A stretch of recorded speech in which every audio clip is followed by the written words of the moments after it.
सजनों ते मित्रों, मैं थोड़ा अपना वीर मलिक बशीर देश पंजाब यूट्यूब चैनल तो सब तो पहले तुसी फैसल वाडा की स्टेटमेंट देखो, पढ़ो तो सोचो। उस तो अगे फिर तुसी सीएम पंजाब मरियम नवाज की वीडियो देखो। रास्ता मुझे आता है और वो रास्ता बहुत आसान है।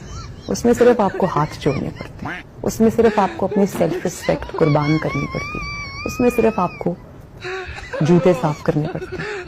और वो आसान रास्ता है, वो मुझे भी आता है, बहुत अच्छे तरीके से आता है।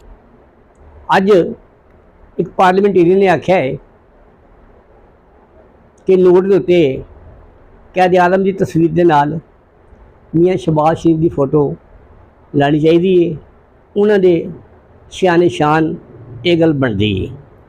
और भैया सानू कोई इतराज़ नहीं, लेकिन असी तुहानू ये गल कहांगे जे तू मियाँ मुहम्मद नवाज शरीफ की फोटो लानी है तो उहदे नाल मरियम नवाज की फोटो जरूर ला, क्योंकि इस सैटअप नू लियाण दे विच मरियम नवाज की बहुत जदोजहद है। कदी लंदन प्लान, कदी ए, कदी बी तो कदी सी। मरियम नवाज की अनथक जदोजहद, कोशिशां, वो एस्टैबलिशमेंट के नाल उहदियां मीटिंगां, सारे मामला तय करने, ये सारा क्रेडिट मरियम नवाज नूं जांदा है। अगर तुसी ये क्रेडिट मरियम नवाज को खोण की कोशिश की तो असी फिर तुहाडे नाल नहीं तुरना, तो ना थोड़े नाल बोलना, तो ना थोड़े नाल चालना वा। तुसी ज़रा आ वीडियो वेखो कि तफसीली गल तो बात करेंगे। के तवज्जो से और इस हाउस में खड़े होके ये मियां मोहम्मद नवाज शरीफ का राइट है कि कायदे आज़म मोहम्मद अली जिन्ना के साथ साथ मियां मोहम्मद नवाज शरीफ की इस नोट पर तस्वीर होनी चाहिए।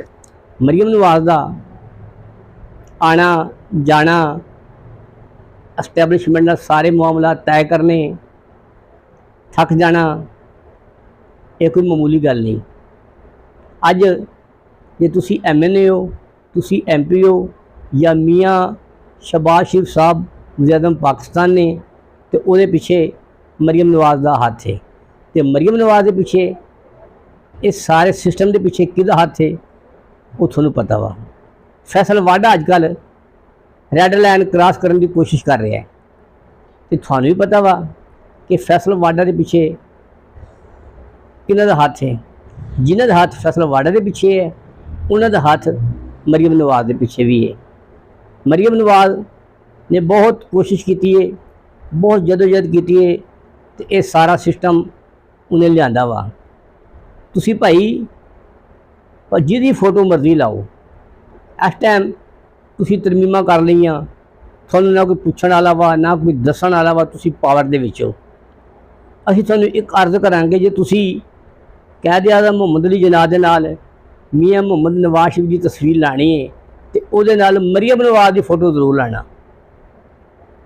जे ना लगी तो मैं कहांगा कि मरियम नवाज के नाल ये बहुत वड्डी ज़्यादती है। जिहड़ा बंदा काम करदा है ना, जिस फील्ड के भी होवे, अगर वो नुमाया पोजीशन हासिल करता है तो उन्होंने दाद देनी चाहिए, उन्होंने वेल डन आखना चाहिए वा।